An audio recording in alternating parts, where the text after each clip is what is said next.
எங்கேயாவது வெளில கிளம்புற அவசரத்துல இந்த செருப்ப வந்து பார்த்தா, அத காணவே காணாது. நம்ம என்னதான் ரேக்ல எடுத்து வச்சிருந்தாலும், பசங்க அங்க இங்கேயுமா போட்டு விளையாடுறது. இந்த ஃபங்ஷனுக்கு ஒரு நாளைக்கு முன்னாடி சாரி, இயரிங்ஸ் இதெல்லாம் எடுத்து வைக்கிற மாரி செருப்பையும் நம்ம எடுத்து வைக்கணும் போல. அவ்வளோ தூரம் அத தேடி எடுத்து லாஸ்ட்டா கண்டுபிடிச்சாச்சு.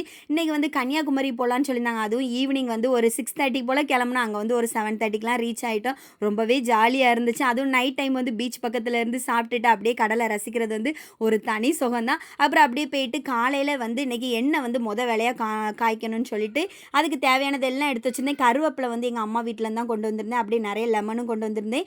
ஊறுகாய் போடலாம் அப்படின்னு சொல்லிட்டு கருவேப்பிலை நிறைய உருவி அதில் வந்து கொஞ்சம் போல் செம்பருத்திக்குள்ளே இலை, சின்ன வெங்காயம் எல்லாம் போட்டு நல்லா அரைச்சி எடுத்து எண்ணெய் லைட்டாக காஞ்சதுக்கப்புறம் அந்த அரைச்சி வச்ச விழுதையும் போட்டு நடுவில் வந்து கொஞ்சம் போல் வெந்தயமும் போட்டு எடுத்து நல்லா எண்ணெய் வந்து கருப்பாகிறது வரை காய விட்டு எடுத்தாச்சு.